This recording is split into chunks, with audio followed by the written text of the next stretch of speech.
Hi viewers, இன்னைக்கு நம்ம பார்க்க போற ஒரு ஆன்மீக தகவல் என்னன்னா, மகாபாரதத்தில் பாண்டவர்கள் ஐவரின் வெவ்வேறு தந்தையை பற்றி அறிந்திராத ரகசியங்கள்.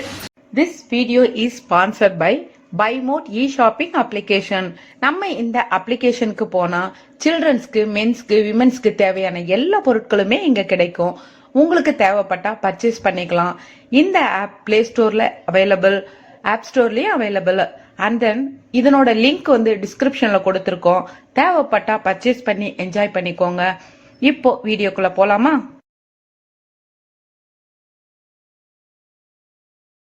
குரு ஆட்சியை ஆண்டு வந்த பாண்டு மன்னனின் புதல்வர்களே பாண்டவர்கள் என்பதை நாம் அனைவரும் அறிவோம். அவருடைய முதல் மனைவியான குந்தி தேவிக்கு பிறந்தவனே யுதிஷ்டன், பீமன் மற்றும் அர்ஜுனன். அவனுடைய இரண்டாம் மனைவி மாதுரிக்கு பிறந்த இரட்டையர்களே நகுலனும் சகாதேவனும். ஆனால் இது முழுதான உண்மை கிடையாது. உண்மையிலேயே பாண்டவர்கள் ஒவ்வொருவருக்கும் ஒவ்வொரு தெய்வீக தந்தை இருந்தனர். அதற்கு காரணம் ஒரு சாபத்தினால் பிள்ளை பெறும் தகுதியை பாண்டு இழந்திருந்தார். அந்த சாபம் என்னவென்று பார்ப்போமா? பாண்டுவின் சாபம். தன்னுடைய மனைவிமார்கள் உட்பட பெண்களிடம் உடல் உறவில் ஈடுபட முற்படும் பொழுது இறந்து போவான் என்று பாண்டுவிற்கு ஒரு முனிவர் சாபமிட்டார். ஒரு முனிவர் அவர் மனைவியுடன் உடலுறவில் ஈடுபட்டு கொண்டிருந்த போது மானனை நினைத்து தவறாக அவர்களை கொலையும் செய்தான் பாண்டு. எனவே பாண்டுவிற்கு அந்த முனிவர் சாபமிட்டார். இந்த செயல் மிகவும் ஒரு கொடிய செயலாகும். ஒரு மன்னனுக்கு இந்த செயல் உகந்ததல்ல என்பதால் இறக்கும் தருவாயில் இருந்த அந்த முனிவர் பாண்டு மன்னனை சபித்தார். மிக மோசமான மனிதன் கூட உறவில் ஈடுபட்டிருக்கும் மிருகத்தை கூட கொல்ல மாட்டான் என்று அந்த முனிவர் கூறினார். எந்த ஒரு காரணமும் இன்றி பாண்டு அவர்களை கொன்றான். அதனால் அவன் பெண்களிடம் உறவு கொள்ளும் பொழுது உடனே அவன் மரணிப்பான் என்று அந்த முனிவர் சபித்தார். இந்த சாபத்தினால் பிள்ளை பெறும் தகுதியை பாண்டு இழந்தார். எனவே பாண்டவர்களுக்கு ஒவ்வொருவருக்கும் ஒரு தெய்வீக தந்தை இருந்தனர்.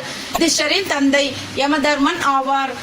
பீமனின் தந்தையோ வாயுதேவன் ஆவார். அர்ஜுனனின் தந்தை இந்திரன் ஆவார். இரட்டையர்களான நகுலனும் சகாதேவனின் தந்தை இறைத்தன்மையுள்ள அஸ்வினி இரட்டையர்கள். மேலும் பாண்டவர்கள் எப்படி பிறந்தார்கள் என்பதை காண்போமா? யுதிஷ்டரின் பிறப்பு.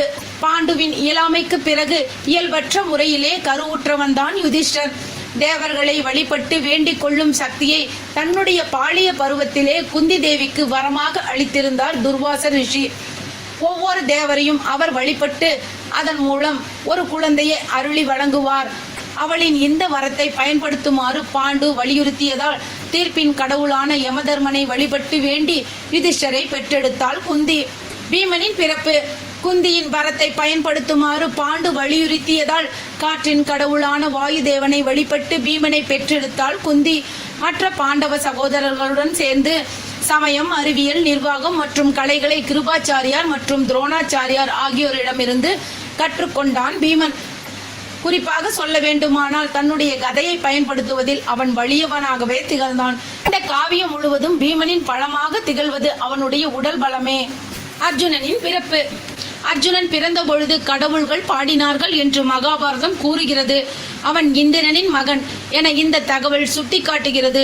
சமயம், அறிவியல், நிர்வாகம் மற்றும் கலைகள் குரு மற்றும் துரோணாச்சாரியார் ஆகியோரிடம் கற்று தெரிந்து கொண்டான் அர்ஜுனன். நகுலன் மற்றும் சகாதேவனின் பிறப்பு. அஸ்வின் இரட்டையர்கள் நகுலன் மற்றும் சகாதேவனின் தந்தை என்று கூறப்படுகிறது. சரி, யார் இந்த அஸ்வின்? பலருக்கு இந்த கேள்வி விடை தெரியாது. ரிக் வேதத்தின்படி கங்கை நதியில் தங்களின் பூர்வீக வீட்டை கொண்டிருந்தனர். பீஷ்மரின் இதே ரத்தத்தை கொண்டவர்தான் நகுலனும் சகாதேவனும். ரிக் வேதத்தில் வரும் பாடலில் கூறுவதைப் போல அஸ்வினுக்கும் கங்கைக்கும் பரத்வாஜா மற்றும் திவோதாசா தொடர்பு இருப்பதால் நகுலனும் சகாதேவனும் புருவம்சி ரிஷியின் மகன்களாகவும் இருக்கலாம். ஒரு முறை நகுலனை கருத்த நிறத்துடையான் என்று திரௌபதி குறிப்பிட்டிருந்தாள். அதனால் பூமிபுத்திர ரிஷியும் கூட அவனுடைய தந்தையாக இருக்கலாம். உடல் நிறத்தை வைத்து பார்க்கையில் வசிஷ்டர் கூட அவர்களுக்கு தந்தையாக இருக்கலாம். இப்படித்தான் மகாபாரதத்தில் பாண்டவர்கள் ஐவருக்கும் வெவ்வேறு தந்தைகள் இருக்கின்றனர். இந்த தகவல் பத்தி உங்களோட கமெண்ட்ஸை எங்களோட கமெண்ட் பாக்ஸ்ல போஸ்ட் பண்ணுங்க.